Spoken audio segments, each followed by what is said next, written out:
Programa Med Saúde, um oferecimento Arte Farma, tecnologia em manipulação. MHV Cardio, cuidando bem do seu coração. Olá, o programa Med Saúde tem o prazer de receber o pediatra Saulo Duarte Passos para falar sobre pediatria, o que você precisa saber. Saulo, obrigado por estar aqui conosco, um grande prazer em entrevistar você. Para mim também, rever amigos é sempre importante falar com as pessoas sobre pediatria, uma coisa que a gente é apaixonado, e sobre medicina de maneira geral. Eu te pergunto, a primeira pergunta que eu já te faço, por que é que estão faltando pediatras? O que está acontecendo, Saulo? Qual é a sua análise, você que é um pediatra de nome, o que aconteceu com a pediatria? Eu acho que a pediatria, primeiro, ela deixou de ser atrativa em vários momentos. Primeiro, é um tempo longo de formação do pediatra. Então, hoje a gente tem 6, mais 3 anos de residência, mais 2 de especialização. Você vai demorar 11 anos para você formar, por exemplo, um cardiologista pediatra. São 11 anos. Segundo, o próprio mercado não absorve isso, né? O próprio mercado também ele acaba não absorvendo. Terceiro, eu acho que a pediatria como ela tem muito trabalho, né? Ela não cuida só da criança, ela cuida de uma família que está inserida numa sociedade. Então, muitas vezes, você atende hoje mesmo, eu acabei de vir do hospital, você atende uma moça de 22 anos com uma criança, mãe solo, entendeu? E que ela vive de Bolsa Família. E ela fala para você, olha, eu não estou amamentando, essa criança tem 4 meses, eu tenho que comprar esse leite e o leite custa R$80. Como é que você vive com essa realidade? Então, é uma realidade muito dura, é muito dura a realidade do pediatra, porque ele não vai cuidar só dessa criança, ele vai cuidar dessa família que está... Do combo, né? Do combo, e isso é muito complicado. Certo. E, além do que, você também tem que cuidar não só da saúde física, mas também da saúde mental dessa criança e, muitas vezes, dessa família.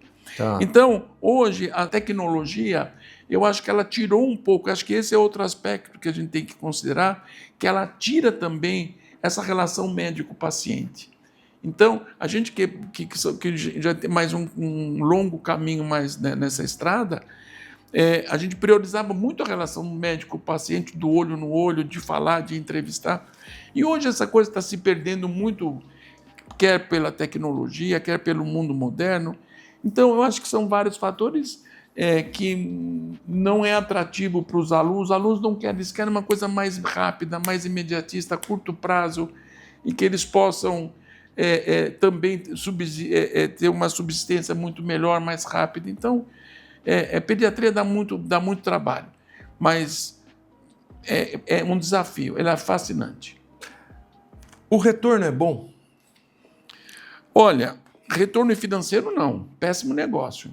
Tá. Péssimo negócio, porque você faz uma consulta, tem 2, 3 retornos, entendeu? Às vezes você tem que fazer 4, 5 retornos, porque a criança, a cada dia que ela vai passando, ela vai mudando o quadro, né? Vai mudando o quadro, claro. Ela é muito rápido, né? Você tem uma questão família associada, uma preocupação que você tem que olhar para todo mundo. Às vezes não vai só a mãe ou o pai, vai a mãe, o pai, a avó de um lado, a avó e do outro. E fica todo mundo naquela situação bastante difícil. E infelizmente, a remuneração é muito baixa. Então, hoje, a maioria prefere dar plantão. Você vê pediatria de consultório hoje são poucos, né? Os convênios também estão passando um aperto, os convênios também. Então, muitos deles preferem dar o plantão, ele termina o plantão, ele não se envolve. Entendi. Ele terminou o plantão, 12 horas, acabou, ele não quer me uma vou situação mais. Que tenha começo, meio e fim, e ele pronto, não está responsável. Ele passa para o próximo plantonista.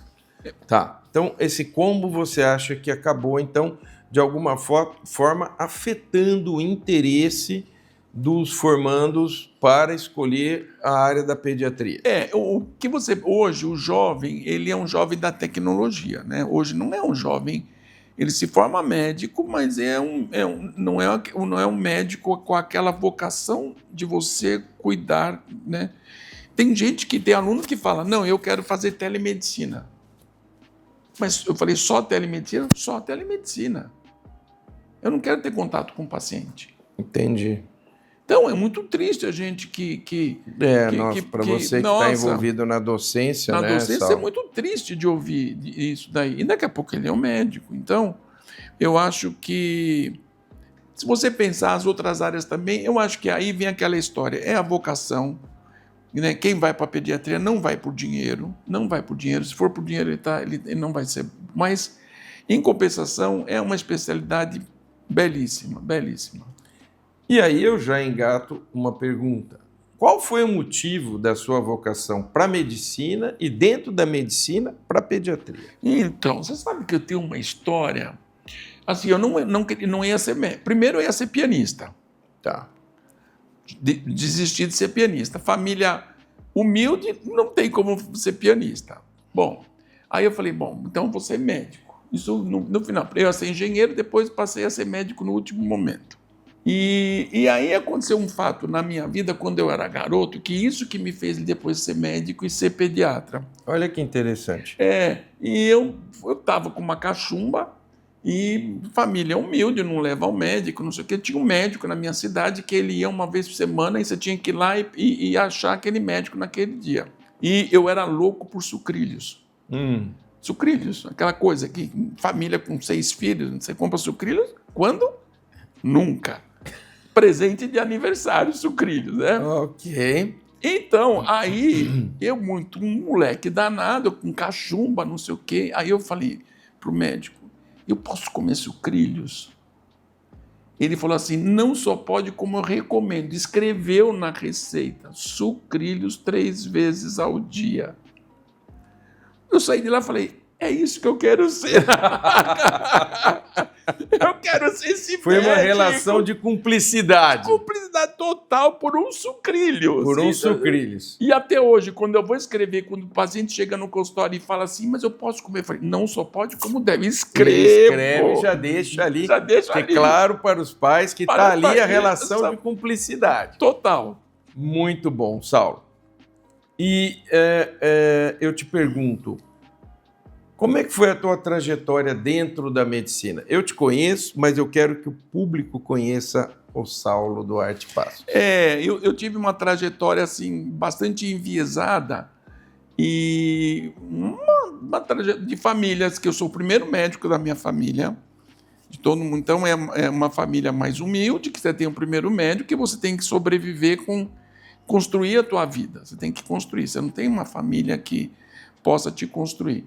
Então, isso demandou muito trabalho, muito estudo, muita dedicação, e, inclusive, eu casei muito cedo, né? Então, já tive filho logo cedo, tinha filho para cuidar, filho para criar, então, foi uma vida bastante, assim, tumultuada, vamos dizer assim. Mas, por outro lado, foi uma vida, hoje, né? Eu tenho 44 anos de formado.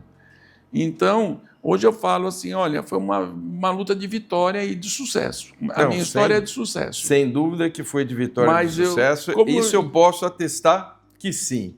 Mas é aquela história, a gente nunca lembra a gente só fica lembrando desses tombos, né? Depois a gente, quando para em pé, que você fala, opa, peraí, agora... Deixa eu dar uma olhada para tudo, né? Para tudo.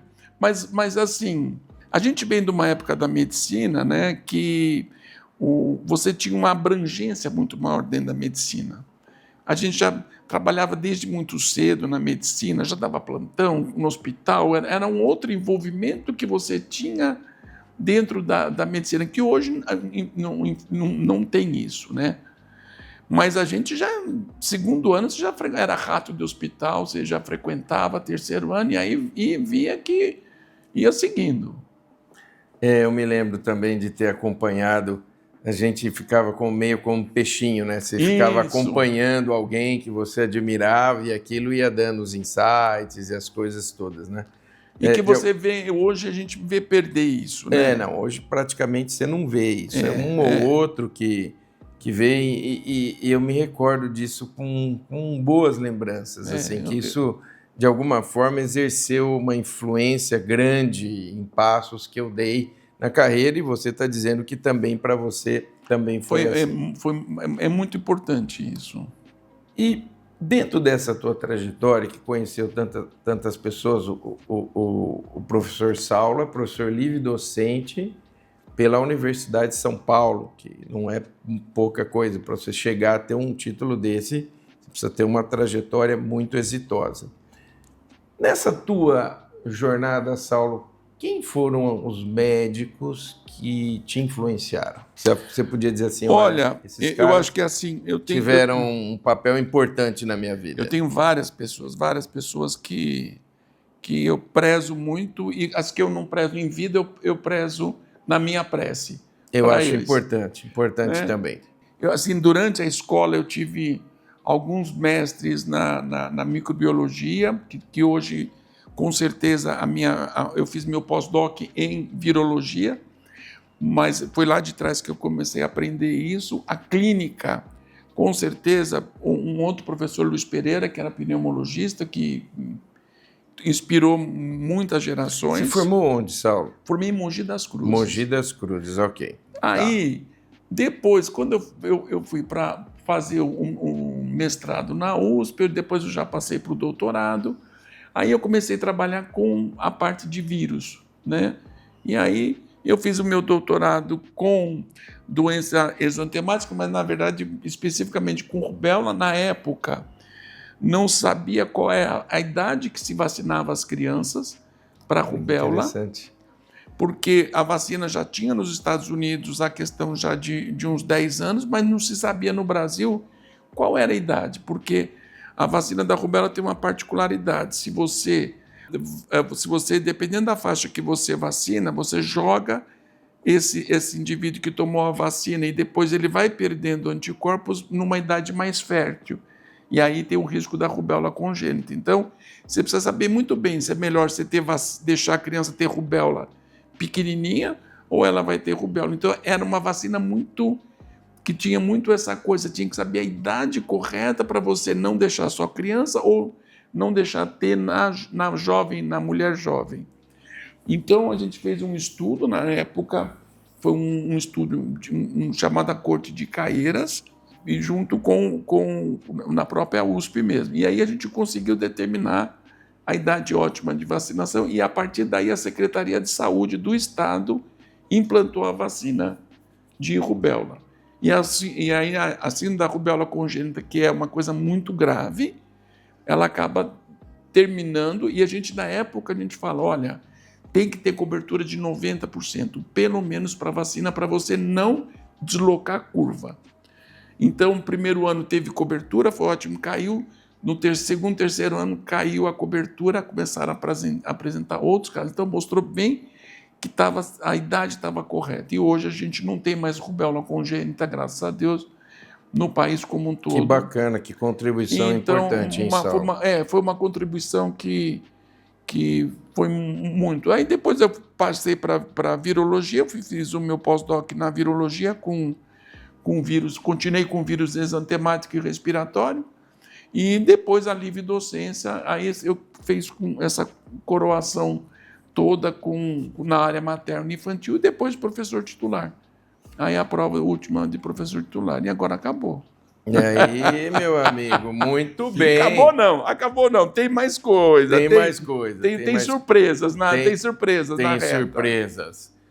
Nós estamos aqui com Saulo Duarte Passos, médico, professor, pediatra, um grande amigo. Estamos aprendendo muito. É 1 minuto, a gente já volta.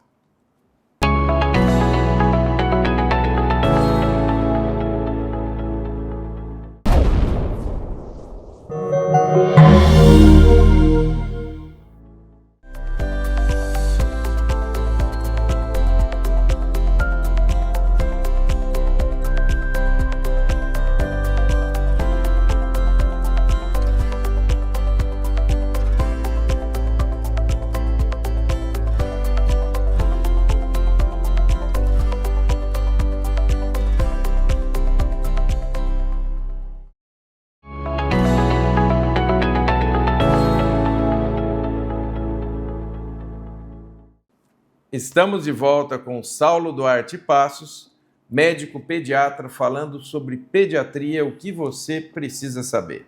Tá muito legal. E aí eu pergunto para você, Saulo, vamos falar um pouquinho sobre ambulatório e consultório. Há quanto tempo você está de estrada aí entre ambulatório e consultório? 44. 44.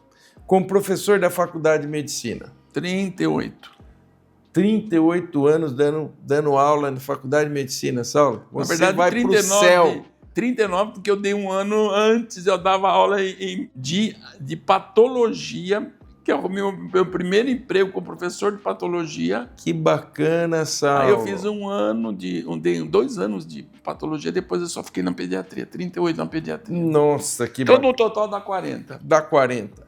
Eu pergunto para você, Saulo, a pediatria de ambulatório, ela é semelhante à de consultório? Olha, eu acho que é muito diferente, eu acho muito diferente. Tá.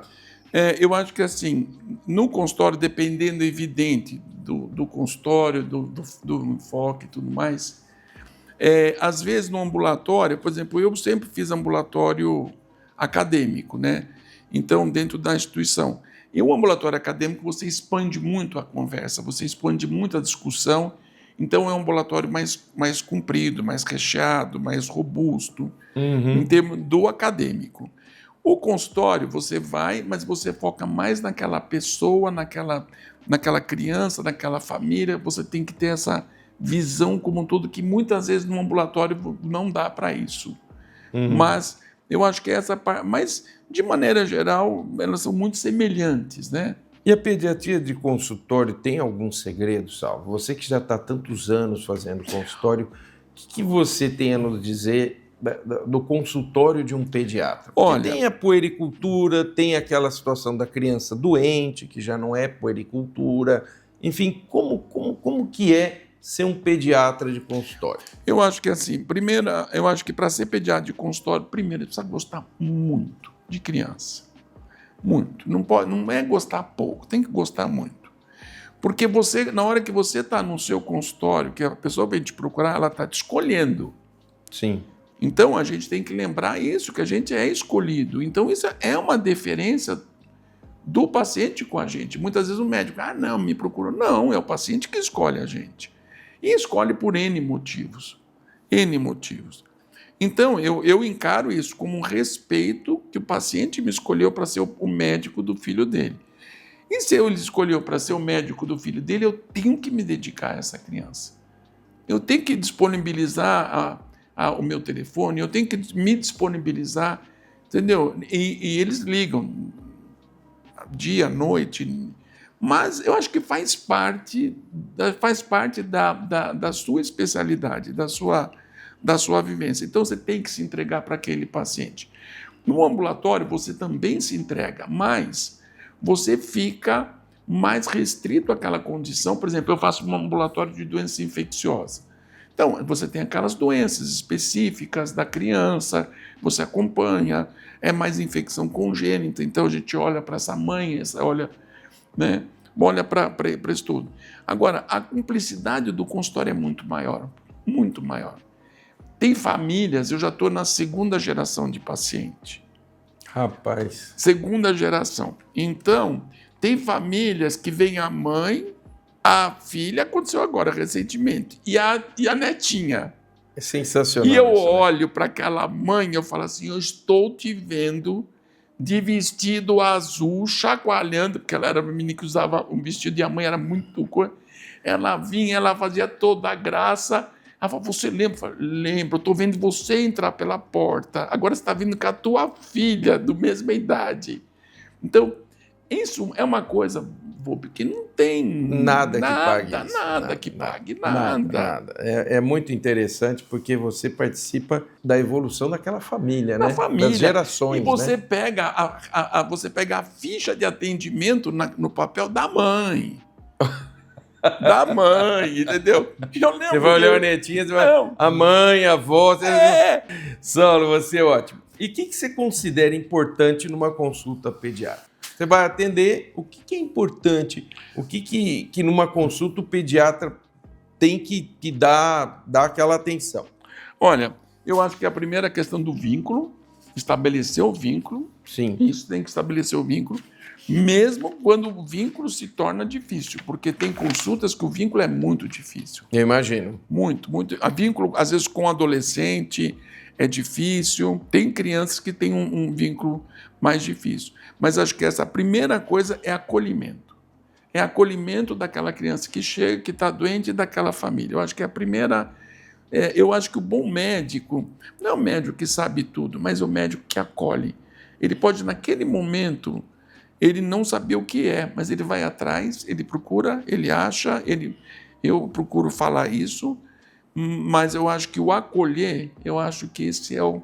Se teve um grande ensinamento que eu aprendi de um mestre, era isso daí. Ele falou, nunca deixe um paciente morrer sem você segurar a mão dele. Nunca deixe.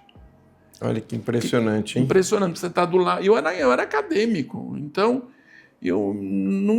Aí depois que eu fui entender o que ele quis dizer com Às isso vezes a lição é tão grande que a gente demora para conseguir Sim. entender o alcance de algumas palavras que às vezes ditas naquele momento você até entende, às vezes você nem entende. Passado um tempo, eu vi muito isso. Passado um tempo, aquele cara que era um chato vira um sábio. Porque, na verdade, quem não estava entendendo nada era você. Né? Então, como isso acontece, e acontece em diferentes fases da vida, né, Saulo? Às vezes a gente está mais novo, ainda aluno, residente, a gente não tem aquela maturidade para valorizar determinadas palavras, determinados conselhos, né? Como isso é importante. Eu perguntaria para você agora, Saulo, o que você poderia falar para as gestantes sobre a importância do pediatra durante o pré-natal? Porque às vezes a mãe acha que só ir no ginecologista ou obstetra está tudo certo. Então, esse é um grande equívoco, porque às vezes você chega na primeira consulta pediátrica com essa mãe já atrapalhada, com a amamentação, já usando leite. Então, ela chega extremamente angustiada. Então, a consulta do pré-natal justamente é para ela tirar as dúvidas de como cuidar do seu filho. Entendeu? Então, ela tem que saber a questão do aleitamento, ela tem que saber do banho, ela tem que saber dessa água. As mães não sabem como é que é a temperatura da água. Na primeira consulta pediátrica, ela vem com uma lista, é um tablet assim, desse tamanho. Entendeu? Aí você vai ticando e diz assim, normal. Falei, quanto você tem? Tenho 30. Pode escrever que está tudo normal, mas vamos lá, vamos na primeira. E aí vai. Então, quando o bebê chega, que já vai ter a angústia do bebê, de ter tido esse bebê, porque não sabe como é que vai estar tudo bem, não vai estar tudo bem. A mãe pensa em tudo isso. Quando ela é mãe, ela pensa tudo isso. Ela já vai minimizar, então diminui muito o impacto. Então, essa consulta durante o pré-natal é super importante, muito importante. Olha, esse é um ponto que eu acho importante para você que está nos ouvindo. O pré-natal não é só para ser feito com obstetra, tem a consulta pediátrica do pré-natal. Acho que essa mensagem para você que está nos ouvindo é muito importante. O professor Saulo está esclarecendo quantas coisas podem ser esclarecidas para você, auxiliando nesse período tão importante, né, Saulo, da vida da mãe. Quais os cuidados que as mães têm que ter na amamentação dos filhos? Eu acho que isso aqui é uma pergunta que vale $1 milhão aqui, fácil. Eu acho que é assim, primeiro saber se a mãe dela amamentou. Tá. Ela foi amamentada? Quando a mãe fala, a gente pergunta para mim, você foi amamentada? Foi. Acabou. A consulta ali vai tudo bem. Se a mãe fala, eu não fui amamentada, você já tem um problema. Porque ela é a prova de que ela não foi amamentada e como é que ela vai amamentar? Porque amamentar não é fácil. Não é simplesmente expor o seio e dar de mamar para a criança. Esse é ato mecânico. Nesses primeiros 14 dias de pós-parto, muita coisa passa na cabeça da mãe. O medo, a tensão, a dor. Porque tem a dor de mamar, a tensão, será que eu vou dar conta? Meu filho está bem? O medo, será que meu filho está ganhando peso, não está ganhando peso? Tudo isso passa na cabeça dessa mãe. Então, a consulta pediátrica, justamente nesse momento, é para você tirar esses mitos e deixar essa mãe mais tranquila para ela poder amamentar. Estivemos aqui com Saulo Duarte Passos, mas claro que eu não vou deixar o Saulo embora sem gravar um segundo programa com ele. Eu te convido a assistir o segundo programa, que com certeza também vai estar muito interessante. É isso aí, o seu encontro com a saúde é no Med Saúde semanalmente, canal 25 ou 525 NET. Nós esperamos você. Programa Med Saúde, um oferecimento Arte Farma, tecnologia em manipulação. MHV Cardio, cuidando bem do seu coração.